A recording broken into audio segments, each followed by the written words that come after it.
Welcome to the Harvesting Wisdom podcast. Together we explore the vast landscapes of life, delving into the rich soil of experiences, sowing the seeds of curiosity, and harvesting the profound wisdom that each episode unfolds.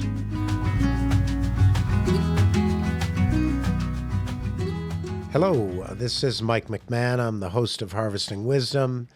Today I have as my guests Scott Cosgrove, Dave Graves. Both Dave and Scott work with Agave, which is our landscape company, and welcome you both to the show. Thank you. The first thing we want to do is get ourselves a little lubricated for the conversation. Dave, you already got a start. I did. I started on you, but I got room for more. Scott, I'm going to just give you a drop or two. I know you're not a big wine guy, but this is, by the way, wine that we grow. And the two of you are a big part of that growth. So we grow in a couple of different spots in town, and we're learning, and we're doing a lot of different things with it. So, Dave, let's go through your background a little bit and what you're doing, and then we'll talk about Scott, what you're doing as well, and let's start with that. Sure. In the water management division at Agave, and I take care of the irrigation. We're bringing water management into irrigation, which is smart watering. Everything to do from the sales of systems to the maintenance of the systems on the properties. That's what I do at Agave. My background is I come from a horticultural family, a greenhouse division, and I went to school in the University of Nebraska for horticulture. So I've been it my whole life, and I came to the irrigation portion as my passion is now and will continue to be. Water savings and is really important to me. It's what I hand down. It's what I teach and what I practice. So that's my role. Great. Scott? Not that.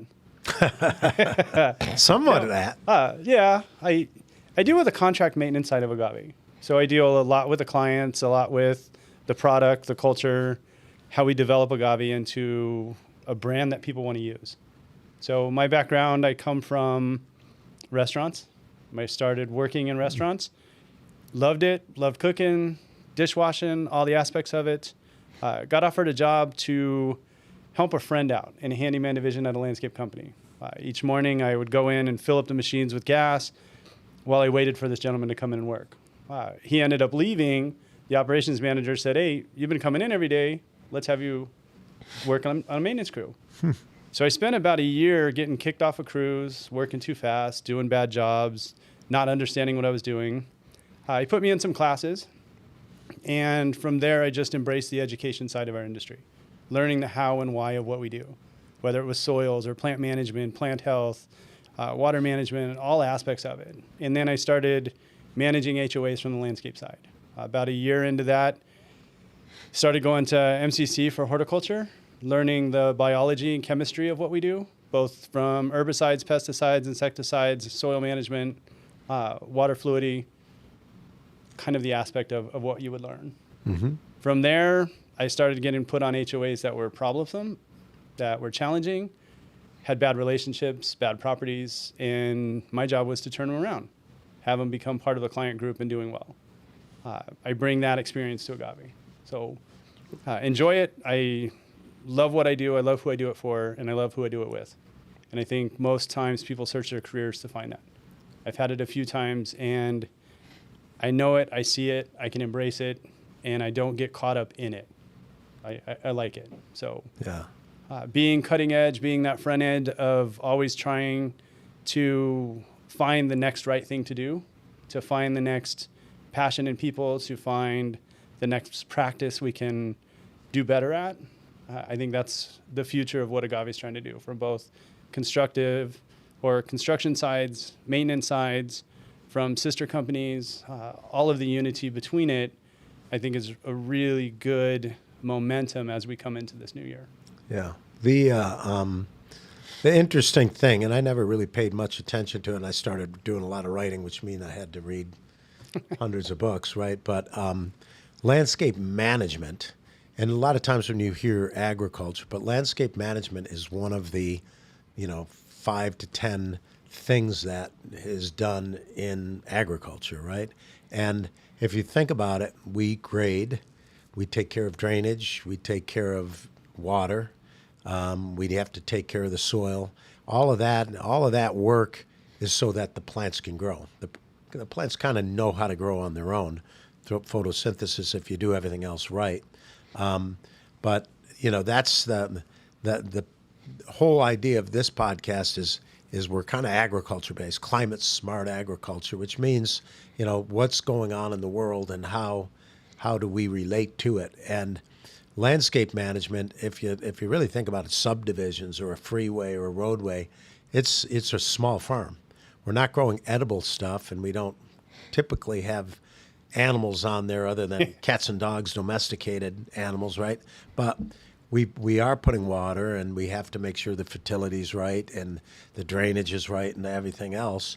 And we're doing it on a large scale. So the idea for this podcast is that we're really looking and talking to leaders that are sustainable leaders, and we're trying to harvest the wisdom out of those people.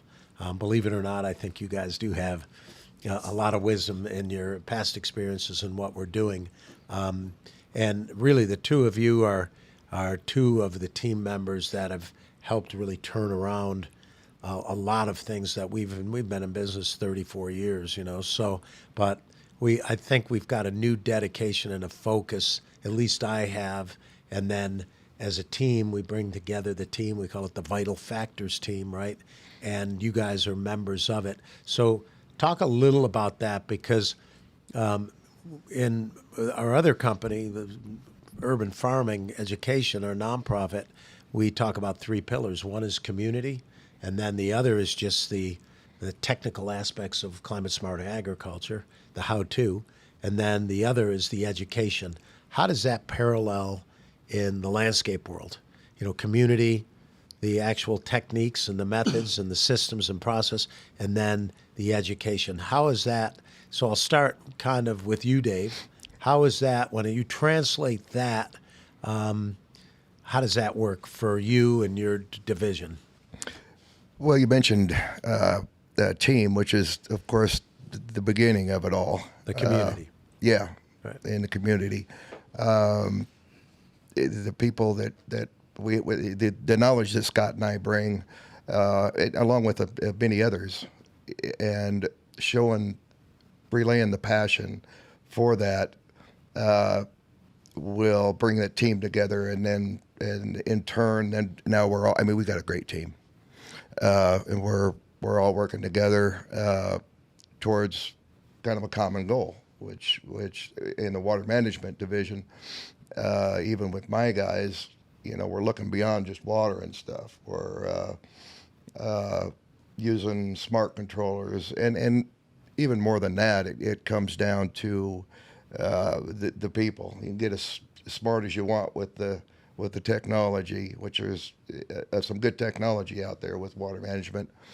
But you still gotta you live in the desert, but you've got oasis out there. You've got to water differently, so you just can't go weather based or anything like that. You still got to manage that, and 75% of water savings for anything, whether it be in agriculture or in landscape, is changing settings and following the seasons and being able to set that. So that, and then also along with that would be, it starts with the installation of any type of system, whether it's a big pivot in a field down to a drip line. And you find so little of this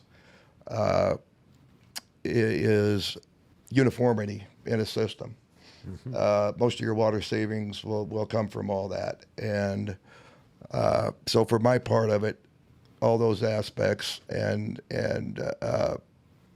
with the team, such as Scott has actually had a lot to do with in the company, everybody's got a drive for that and more of a passion, and you present it and you feel it. So that's where I'm come from on some of that, I guess. Great. And Yeah. Scott, I mean, we got a lot of different things we're working on. What? Yeah. How do you see the parallel again between So- what basic agriculture and the concept that UFE of community, and then the technical aspect of what we do, and then the actual education? How does that parallel what you're doing? So one of the things that Agave differentiates itself, I guess, from most other places I've been, most other companies, clients, is we do a complete community analysis of the landscape. So we come in and we look at, from that technical client, customer, community aspect, what is their soils like? And first we do a diagnostic of the community itself, measurements. We have to know what we're working with. We have to know how much granite square footage, turf square footage, how many homes are around, how basically large the community is. And then we break it down per, I guess domain would be easiest way to explain it. So soils, water, tree health, plant health, turf health, hardscape items, and how they all impact the community, whether there can be improvements made, whether it's through maybe a different landscape practice, so like a plant renovation. If we have low plant health, we can do plant renovations, improve plant health that way. Maybe it's cleaning organic matter out of the base of a plant because there's reduced oxygen. We'll look at those type of items. We'll look at turf health. Maybe there's too steep of slopes in the grass, so you're getting real inefficient water. And we bring those to the community's attention in kind of this big collaborative analysis that we offer to the communities. And it really, from that point, becomes a live document. And we're working with the community, getting their feedback, providing them feedback, and then working together towards solutions that are for them. An example might be communities we worked on, we've replaced streetscape trees from original design to 10 years into it because the heat index, you start getting a lot of plant dieback on streets where you have hot asphalt in the summertime. If we can put in trees and improve the temperature there, then we reduce the plant mortality in the streetscapes. Especially this summer has been It was brutal. 120 degrees. Yeah. See, swirls just literally blow up. And not every community crazy. has the funds to do it. So what we try and do is just bring ideas to them, start the conversations with them, and then also help them budget for future projects. And we make those recommendations that we can based on experience, what we're seeing in the industry, maybe industry trends might be there. Another thing we're looking at maybe using automated mowers. You know, there's sections where we can do automated mowers, reduce the carbon impact of the mowers that we have out there, whether they're propane, gas powered, trying to get on that a little bit further on that cutting edge of technology and the usefulness of it. When technology improves, we're already in the systems of that technology, so it's not foreign to us. You know, some of that's cutting edge in landscape. You don't see that in other landscape companies. You might see pruning practices, or you might see they change their equipment often, but they're not really jumping ahead in the technology aspect to be prepared as technology transfers. Dave sells himself a little short on the water management. Him and I often talk about the water resources that are coming, water laws, water restrictions that are coming. How do we start managing plant health to be prepared when those water restrictions come? Sure. So it's really a proactive approach. Completely. And this is how it parallels community. Your community is the client and all the people living in an association, or if it's a commercial project, it's, you know, it's still the client, and it's that each little project, crazy as it is, we kind of look at it as a farm, and you know, you're working with them and giving them your expertise. Well, the nice And thing, then they have a choice of what they can do based on their budget, right? the nice thing about Agave, and I can speak for our side, we work hand in fist, hand in foot, hand in hand, however you want to say it, with the construction division. So the super talented team we have on the construction side, we look at a lot of blueprints. And there might be stuff that we catch in the blueprint, like an example in the past, we were able to work with a developer and change the controllers they were speccing for their new properties. And why we did that is we wanted to go to a more remote system from the beginning so we can manage their plant material later down the road. And the developer understood it. It wasn't a sell per much as it was, let's be prepared for when we get there. Getting the developers to look longer term to their projects instead of install, build the homes, go away, having more involvement a little further down the road and better planning in the beginning. And that comes from that holistic team that, Right. Agave is able to have. So if we're looking at education, where does the because that's the tail end of what we do at UFE, but that's also one of the principal pillars of agriculture is that you have to educate your workers and educate clients or the consumers. How do you see what we're doing is the education aspect of that? It's tough. That Google really ruins a lot of people. Makes them all experts. Yeah. There's a lot of .com sites that people go to and they think they're pros. Right. No fault to them. There's a wonderful information out there. Right. What we do, again, with that collaborative analysis, and I go back to it because it's such a useful tool, we're educating the homeowners and the boards to begin to think longer term, to Right. begin to think. Because the people on the board never were landscapers per se, Yeah. and some may have been, but you're coming, or maybe they don't even come from Arizona. They've been here for 3 months from the East Coast or something, and now they're on the board. Yeah. So they're using their decision-making process, but they don't have the expertise, right? Internally, we have a lot of mentorship. So there's a lot of older cats teaching younger cats how to act. There's quite a few.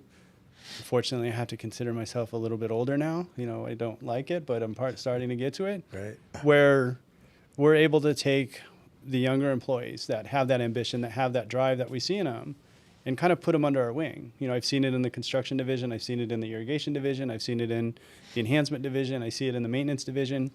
To not let the experience we have go to waste. Right. Not all the time is it just informing clients, teaching public, doing those. What we have to do is raise the bar, per se, for the next generation in employee force that's coming in. And in doing that, How are you doing it? Why is it different than anywhere else? There seemed to have been this idea that if I teach somebody else my job, they're going to take it. And we had to work past that, kind of having the Insecurity concepts. There's a whole bunch, yeah. But what methods of teaching now? We've got Lorenzo, and he's working on. We're developing video packages for internal training. So what we're in the final stages, and I just talked to the gentleman doing them, to get an onboarding video package where we can train 5 or 6 basic fundamental position job tasks.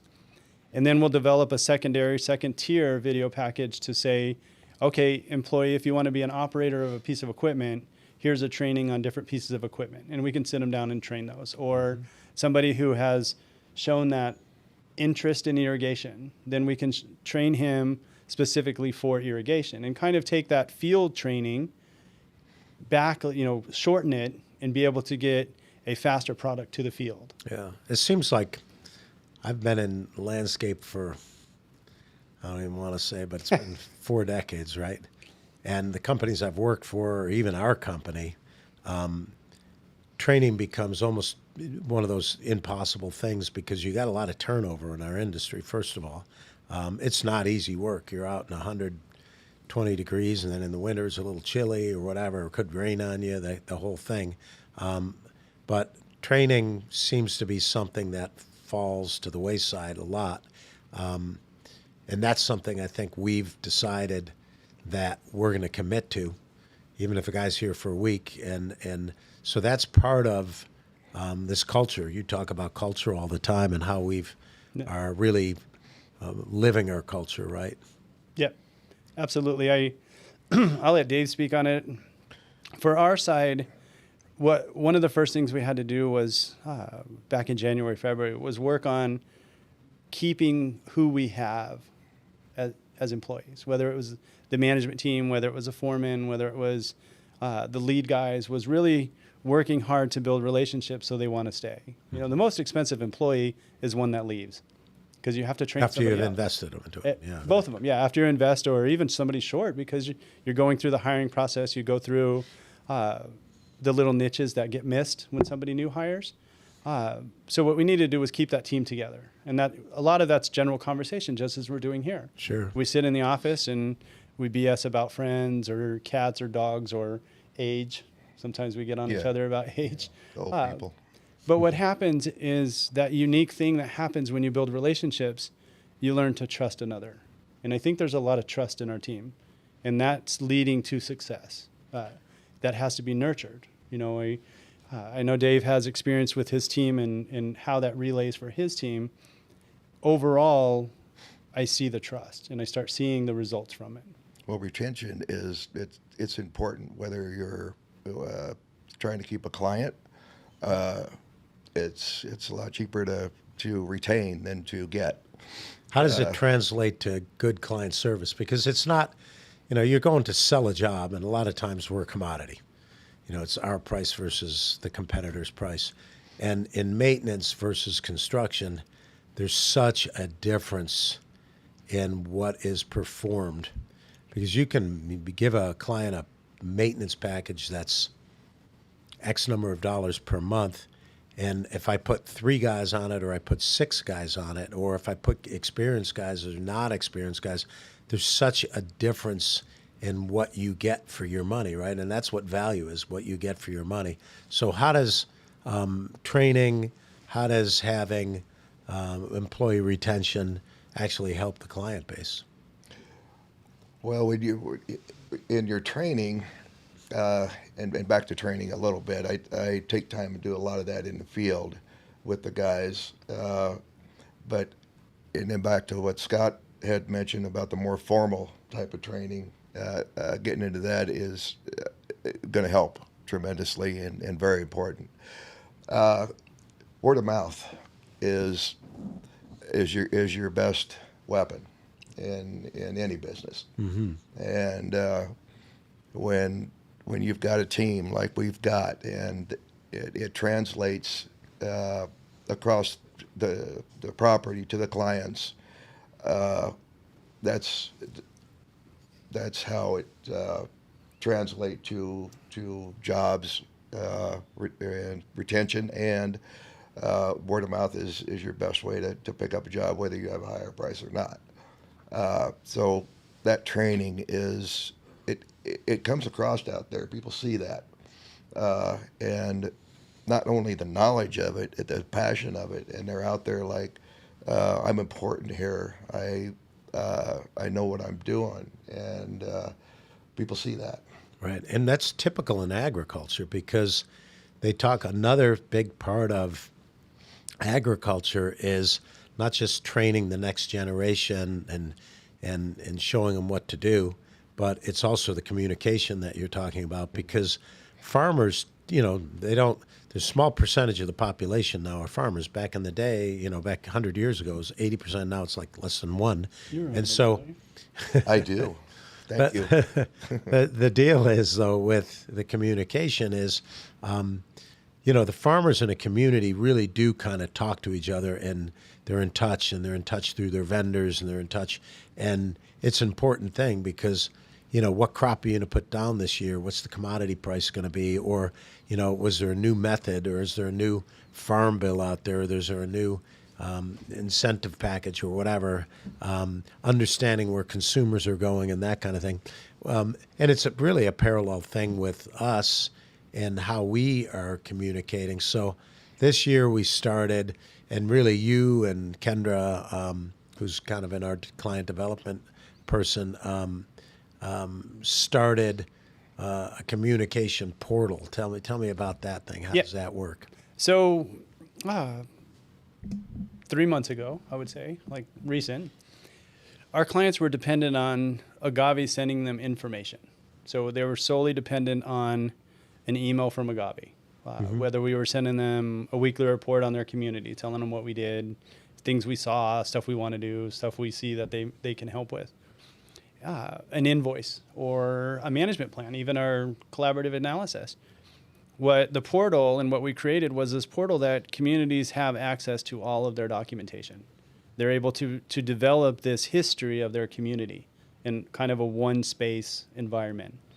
Before, you would have to go through meeting minutes, you would have to log stuff, you would have to go through old emails to find a report that was done at the end of summer.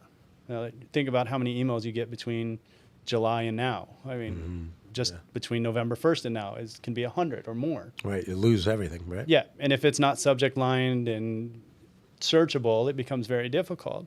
So what we looked at that was, again, kind of goes back to that philosophy, being in partnership with the community, the true partnership, not just saying it. What are we doing to improve the client experience that we have?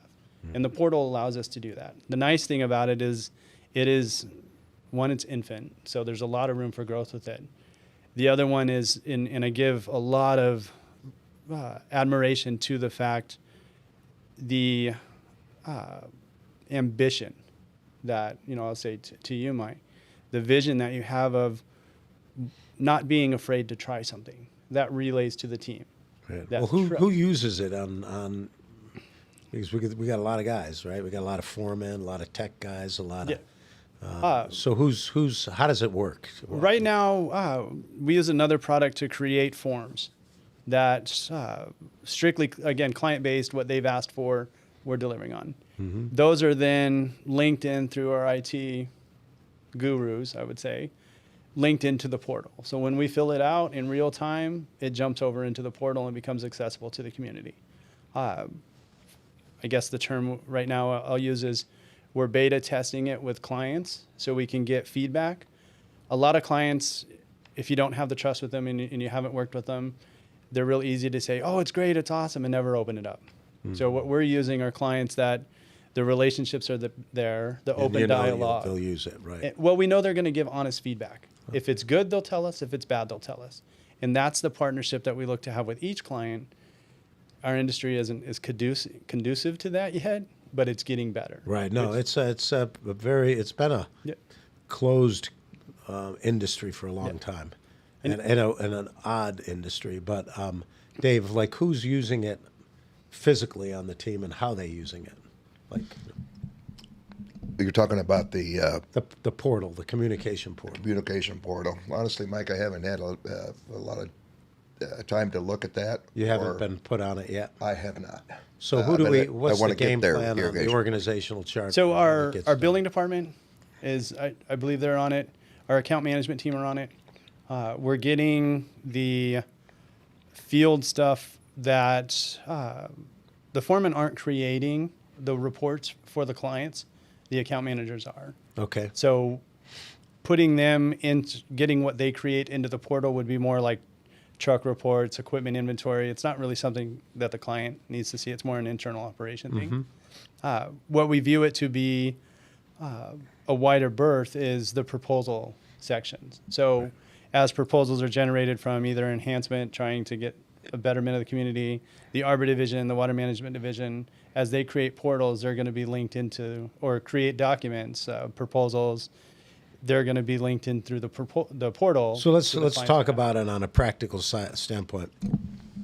We're located Central Phoenix. Let's say we have a client that it's a small client and we only service that client once a week. A storm comes through, tree gets snapped, falls in the middle of a street, irrigation blowout. How does it work? They have real-time access to link directly to their contact. So they use they being the property manager, the community manager, board member. Yeah, whoever. So our access goes to the community manager. Okay. We open it to the community manager. Then the community manager could give access to the board members if they wanted to. Okay. So we run it through the community manager. That's the practical side of it. A board member sees a tree that's blocking the street. They're able to upload a picture. They're able to send a text message. I believe at this time it might even be backed up with an email for it. It sends out to the contact for the area manager for it. They would have that. We're able to disperse it to the teams through there. It's a little faster than the 800 number because we're not relying on a secondary service and whoever has the call.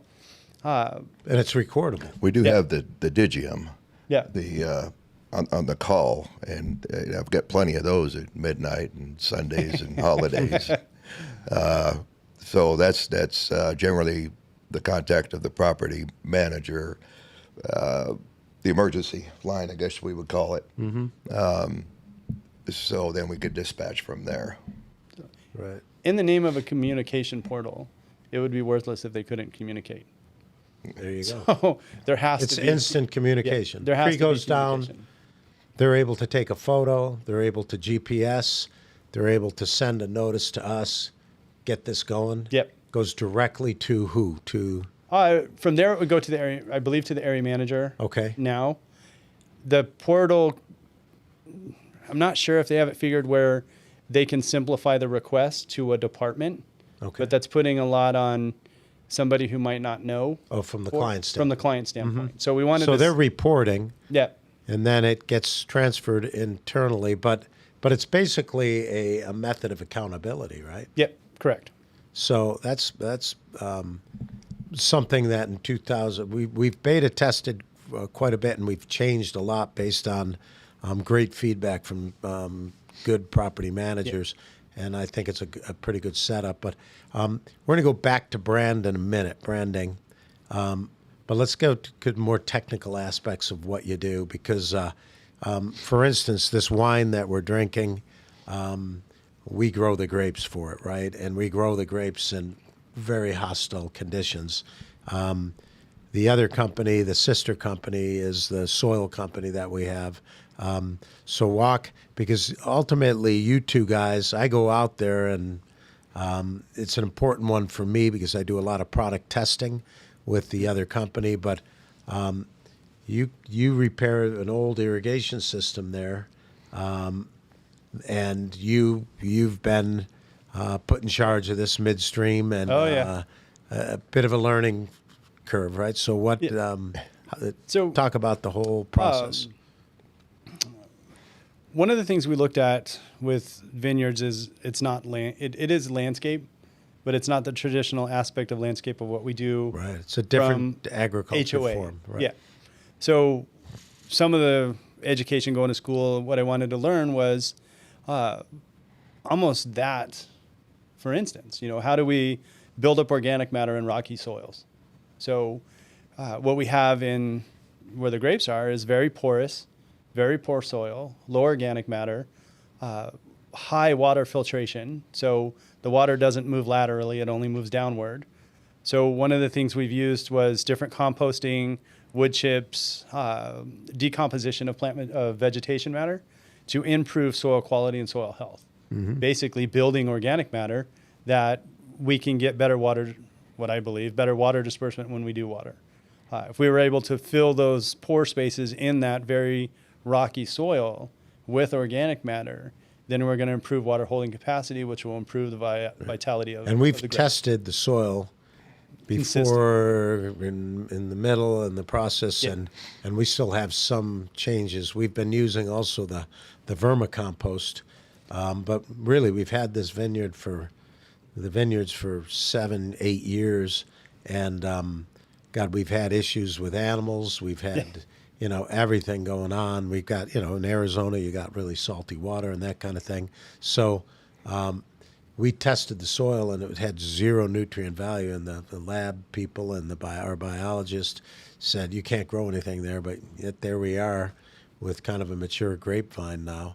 So we've been putting different things in, and what you and I have talked about some big changes this year that we're in the process of testing, and one of them is our organic Bacchus blend, our wine blend. The other is getting the irrigation changed out because the salts get in there and these emitters. One of the problems in the beginning is the system wasn't automated. So at one point they installed the irrigation system and had a controller, conventional controller, that you had to manually make all the adjustments for. So in the winter when you have dormant vines, if you didn't go up with any frequency, it was watering 3 days a week. Way over watering, just poor water management with it. So we've worked with the the surrounding area, the gentleman that runs the irrigation in the surrounding area, to automate off their satellite controller. So we can change it remotely, but more importantly, we can see trends. So we're able to look back last season and see how we watered. Was it efficient? Was it not efficient? And make improvements that way. We've also going to pressure compensation in the emitters, the single point emitters that go to the vines themselves, instead of just an emitter. What will happen is, as you put irrigation water down the line, the first ones use the most, the last ones get the least. And we did see some stress in the vines in the summertime away from the water distribution point. So the further down the line, the less water those vines were getting, therefore more stress in there, the less quality of the grapes. Right. So we're doing it through the irrigation standpoint, but we're also going to do it with the soil management side. I believe we're using Dan's Gold product now to kind of do a surface mulch over it, Right. to get that initial dairy stage. compost, Yeah. right. And then we're going to put in, Which we've used, I think, once or twice. once, I believe. Yeah, Yep. this is the second season for that. Then we'll come in with, as we get through the pruning stage, we'll come in with vermicompost and worm tea and the grape blend, but also potassium spray to kind of help the leaves when they come out. The whole time. That foliar, that, Yeah, that foliar. phosphate. So you're the whole- working, I'm sorry. No, go ahead. Are you working off a shared water source out there? Yes. Yeah. Okay. Yeah. It's a affluent system. It's fun. Yeah. Yeah. Yeah. Yeah. I like I say I haven't been out there yet, but I look forward to, especially the pressure compensation. I've been holding them on the bench. Yeah. You've been repairing it without Yeah. getting the We've been managing, just trying to get through this initial stage till we get to Right. the pruning event, or till we get the mulch laid So down. pruning, talk about pruning on this thing. We're looking for hydraulic head shears next time because our hands hurt. I don't think Justin, another gentleman that works with us, I don't know that we were able to hold car keys afterwards because it was a lot of pruning. But what we learned was timing is hugely critical. Yeah, and that's a big thing. Yeah. The other thing, That's agriculture. exactly. Plant it a week too early, too late. And I think the success of those early farmers is they were the ones managing their soils and managing their crops year after year after year. And I think that's going back to where the grapes are. We need to manage them consistently year after year if we're going to see that yield and we're going to see that improvement in both soil and plant. So documenting it, what I found in my beginning service with Agave was there wasn't a lot of documentation for what Agave had done in the past. Right. So different superintendent. have a tough time documenting backwards. So what we started early last year with the vineyard was documenting everything as it goes. You know, just throwing it in a note file, and seeing where it goes. And that way we can look back and say, this worked, this didn't. Were we off by 10 days? Were we ahead by 2 weeks? What were we doing? And through Veration this year, we had some pruning episodes where we pruned a little bit. Nobody expected July to be 190. We pruned a little bit early. And what had happened is the grapes grew too fast, and then they wilted before because it was really hot and they were just sucking. Never made it through Veration. Not completely, and it cost some yield. So we took notes of that, planned better. Some of that is making sure the team who is up there is consistent. We're not pulling random figures to do critical elements of it. Kind of like landscapes. And let's go back to that holistic conservation when we look at landscapes as a whole, agriculture as a whole. What are the best practices? And some of those we have to develop. Sure. Now, the other crop, so we had a couple of specialty crops. One of our projects used a large number of roses. And fortunately, we used to partner with Francis Farms, Tyler, at our community garden, and we had a good reputation. So we ended up getting all of our roses. He bred them. It was a 2-year crop on that was put on a root structure, but a variety of different roses that were spec'd, and we tweaked them a little, but that's also a bit of a challenge, and we're using, again, a blend specifically for that. So how has that been going? We put the rose blend down I want to say prior to overseed, right around overseed or so, tested a plots. We had 2 half-moon rose beds. And what we wanted to do was test how the product worked in sunny rose beds rather than filtered shade. And what we saw was one of more viable product. We saw better holding. We did see a slow release of the nitrogen and other elements that it had. So we didn't see this fast grow back from a heat stressed plant. What we saw was a slow regeneration of the plant to be more healthy. So that showed improvement where we can my favorite word, holistic. That's my favorite word. We can holistically apply to the rose beds throughout the community. And there's a lot. I would probably say there's 1,500 roses out there. I think just in that one section. Yeah. And that the word holistic, by the way, really important throughout anything, but in agriculture, it's the concept that in science like reduces everything to its parts. And science a lot of times will just analyze one component.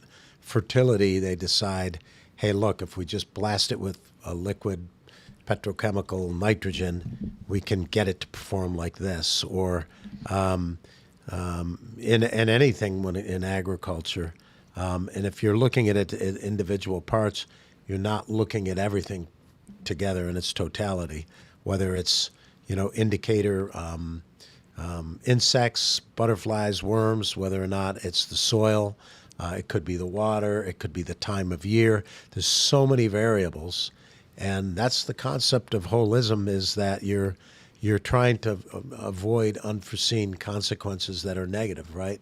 And so,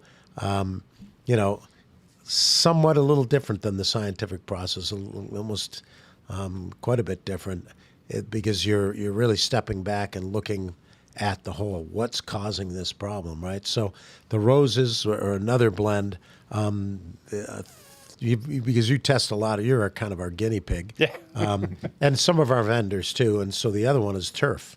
So one of our vendors is the largest sod guy in Arizona, and we've got our Turf Daddy product, and you guys have used that too. And it's the timing game. When do you put that down, and how you use that? We're using that post overseed. We used it again, like most of what we had left over, we used in the spring. I used it then. I was immature and didn't know too much about the product line that we have. And I used it for water holding capacity where we had dry spots. You can put it over the top. It holds the water, gets the grass to grow back. That helped a little bit. But what we used it for this past overseed season was to help with the organic matter. Kind of changed our overseed process a little bit to be less injurious on the Bermuda. Get it better stand in the spring is what I was going for. Right. We did use some for water holding capacity. Once we changed water back, we started turning it back when the seed germinated. We were able to reseed with the mix on it, or areas that we already knew had poor soils. Right. And again, it was just a tool in the arsenal to just keep working. The compost part works to change the particle structure of the soil, right?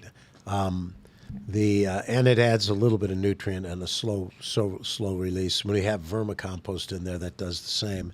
But the zeolite that's in there really affects, because it holds 10 times its weight in water, and it really doesn't break down. So you're putting sprinklers down. But I'd say that the compost itself in the soil, the concept of putting that down is it acts as a filtration device, because we get a lot of salts in our soils.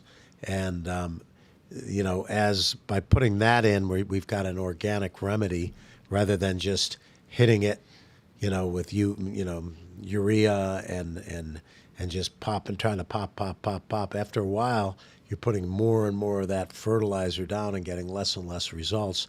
And you look at the ground, and the ground is like concrete. And okay, what happened? Well, you didn't work it in. So I think we try to put it also in during aeration in the fall. That's what I'm trying this spring. Okay. The spring, early summer, when we aerate, putting it down first and driving into the holes. Right. I do want to change a little bit, and there's 2 concepts to aeration. You pull out plugs, or you just use hard tines. Really depends on the soils that you have and what you're able to do with it. Oftentimes people pull plugs out, then they clean the plugs up. Little bit of debris, lots of muddy mess. Get complaints about dog poop. That's not dog poop. Right. Solid tines give you ability, if you know you have soil problems, you can get more stuff in there. Do have to be careful knowing what pests are in there. If you have pearl scale, obviously we're not going to be able to aerate. So it's different management with Right. it. So Now, when there's also a variety of products that we blend, but one is for citrus, one is for grapes, one is for turf, another one is for just overall trees and shrubs. We have stone fruit blends. So if you really think about it, we really are agriculture, right? Yeah. Because we're growing all these different products. Some of them would be used medicinally. Some of them, I mean, we grow rosemary, we grow lavender, we grow things that, you would typically see in a farm setting, pistachio trees and that kind of thing. And we have different blends for all of them.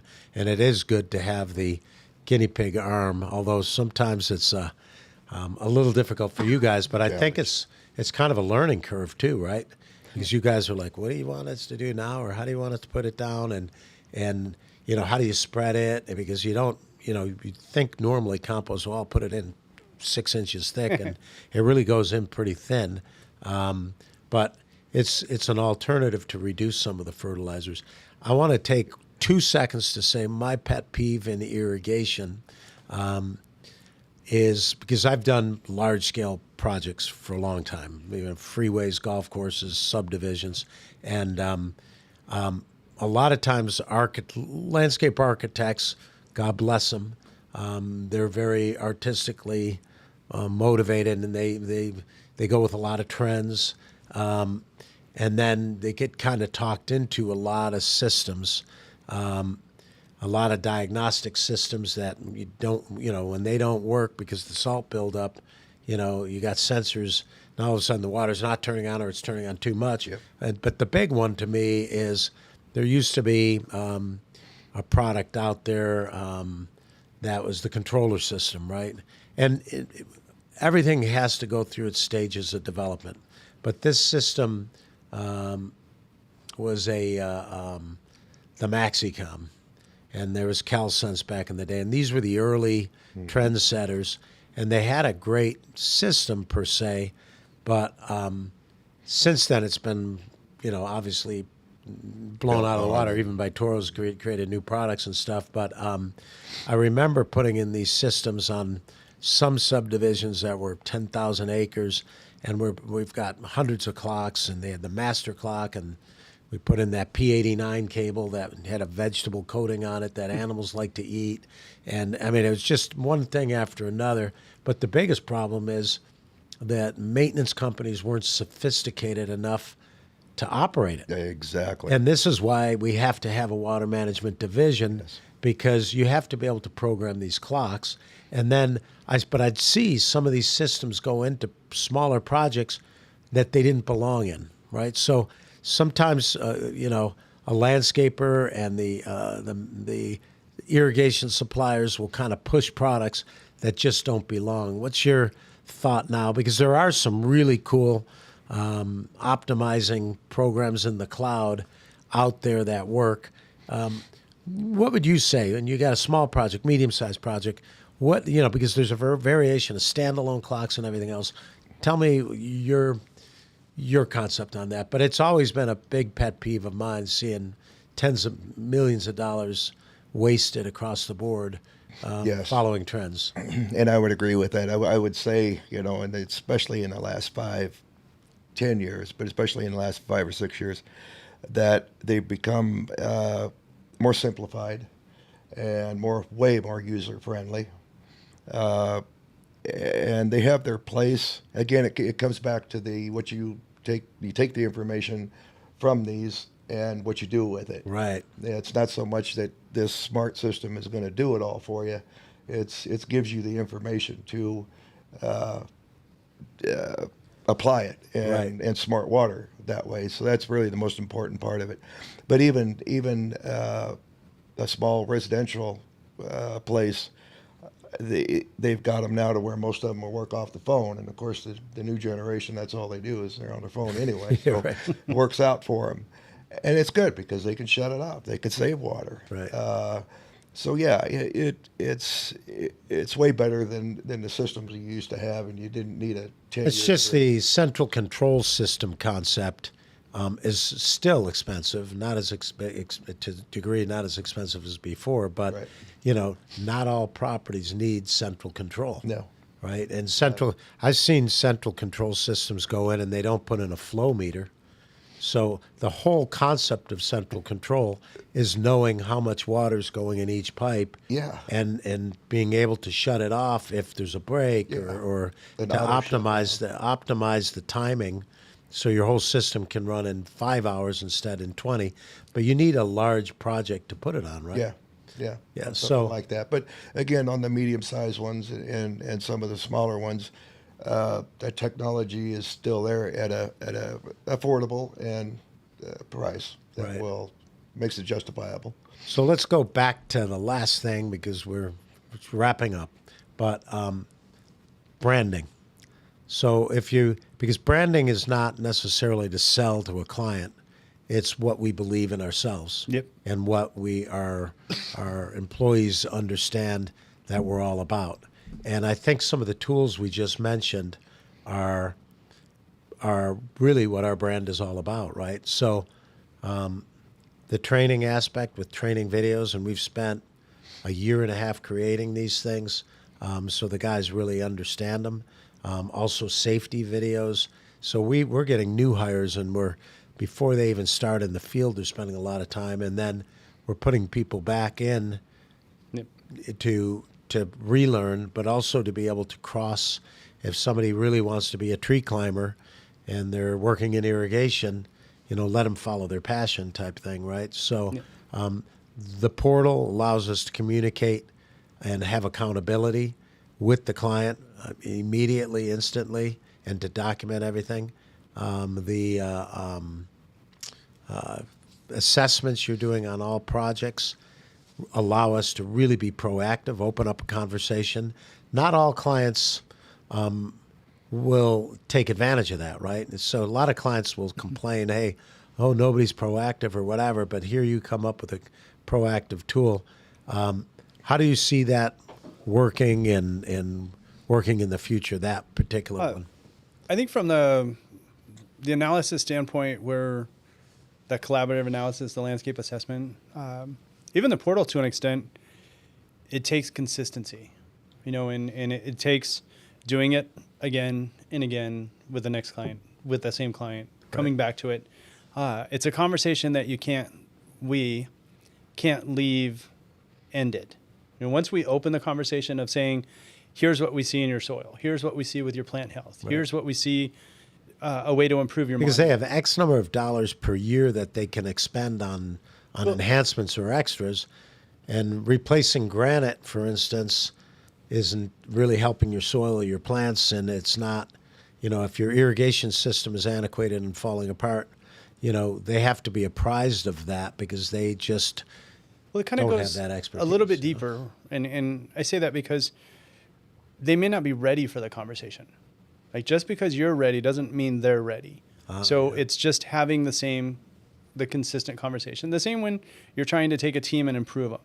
You have to have the same, yes, it feels like I'm saying the same thing or something, but what you're actually doing is learning how to change the perception. You're learning how to change from constructive criticism that people often take as criticism, and you start encouragement, and you start encouraging to say, hey, I really like how that turned out. Awesome job. Let's do that again. You're great at what you do. And you reinforce the positive aspect.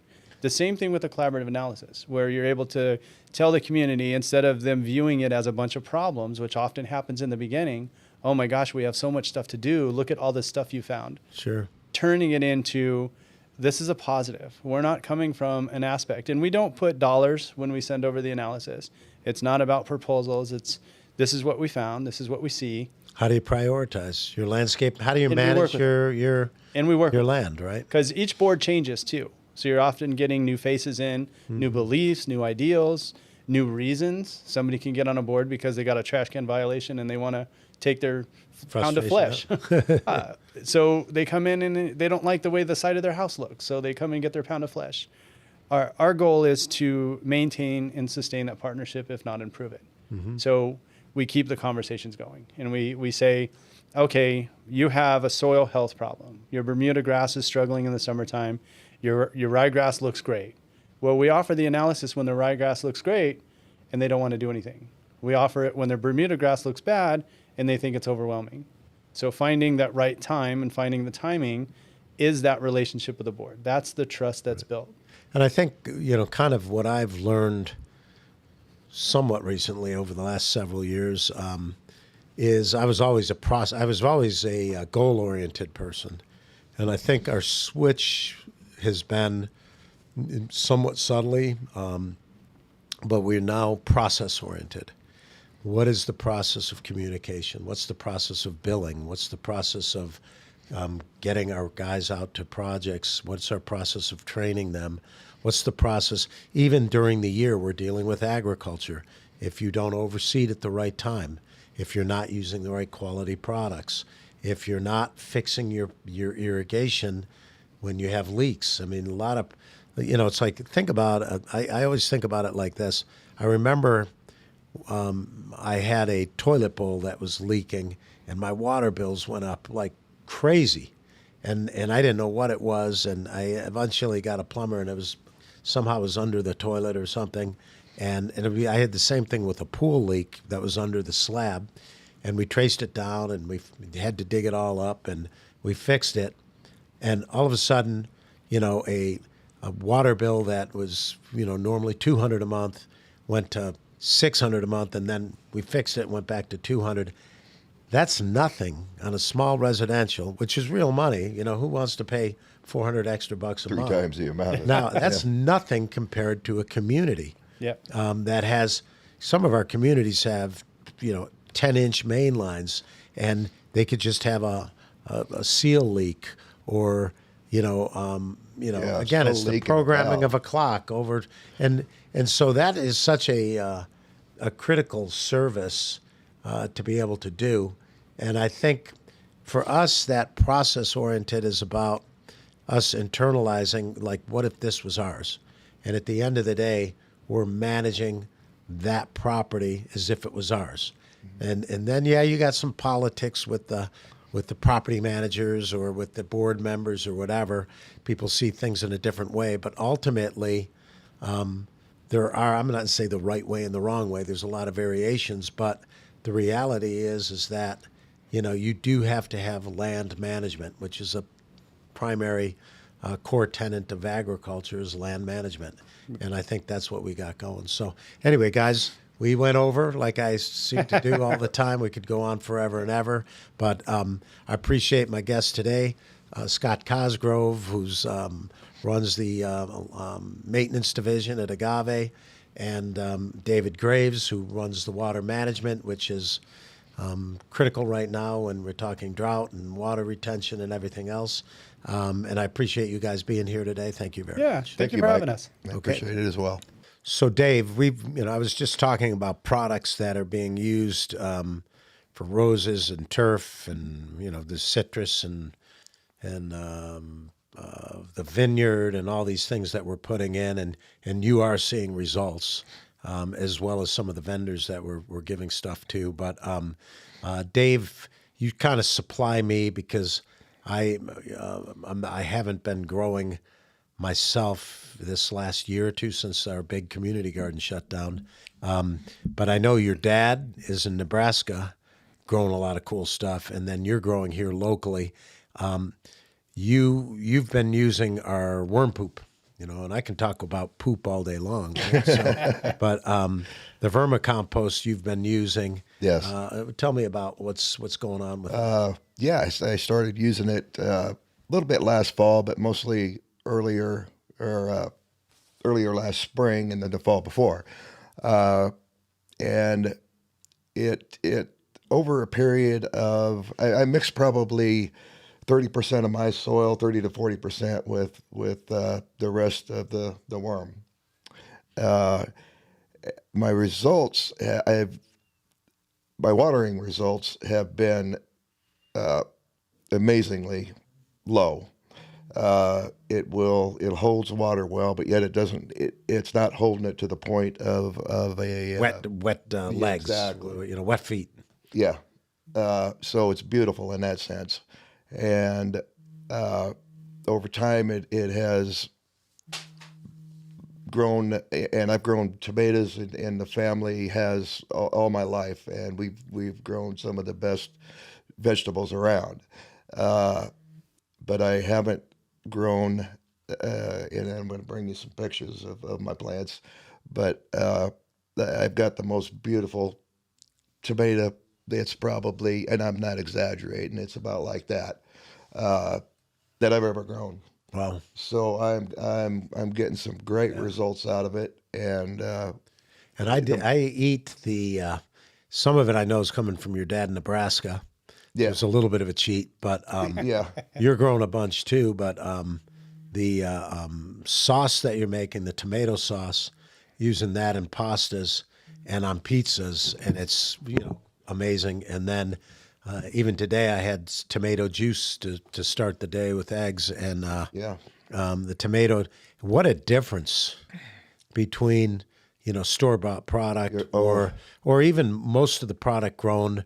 We get a lot of imports from all over the world, right? Mexico, California, Chile, whatever. We're getting products in, and it's the bricks factor. There's no sugar content. There's no taste. There's no and flavor. it was grown commercially, and it tastes like cardboard. Yeah. And the stuff that I've been getting from you is like, wow. I've got jars of carrots and jalapenos that are pickled, and just some really good stuff. But it's good to hear that the vermicompost is working. Yes. If you get a lot of times, if you're getting a fresh batch of that vermicompost, we still have the eggs in there, right? So a lot of times you will see a generation of worms start. If you can keep that garden moist and you have a cover crop on it, and you got good, roots, and you're really paying attention to the soil, you'll start seeing those worms. That's when it becomes regenerative, like your father's garden in Nebraska. Right. And Arizona's not quite the same, of course. So we have to figure out ways to make it regenerative, putting in the right crop rotation and keeping that the soil from hard pan, and making sure we got drainage and the right proper stuff. But it's a great start, and we've been seeing that vermicompost, that worms are coming out of it, and people are like, wow, I didn't know I bought worms. Right. I thought I was just buying the poop and the nutrient and everything else. But with those cocoons, you should start seeing them, but you got to really pay attention. You can't let the soil, dry out or anything. But and today I want to thank you guys. I'm going to give you a gift. I do forget to give it sometimes until after the program, but this is the wine that you guys are. Well, you'll be working more on that. Yeah, I thought you were get there. on it, but Scott, the wife, thank you. Yes. And, appreciate you guys coming. Thank you. Thank you. Appreciate it. Thank you, Mike. Thank you for joining the Harvesting Wisdom podcast. Click subscribe and like for ongoing insightful conversations. Explore our webpage for show notes and additional resources. Visit our guests' webpage for deeper insights. Your engagement is the foundation of our journey, and until next time, keep pursuing wisdom.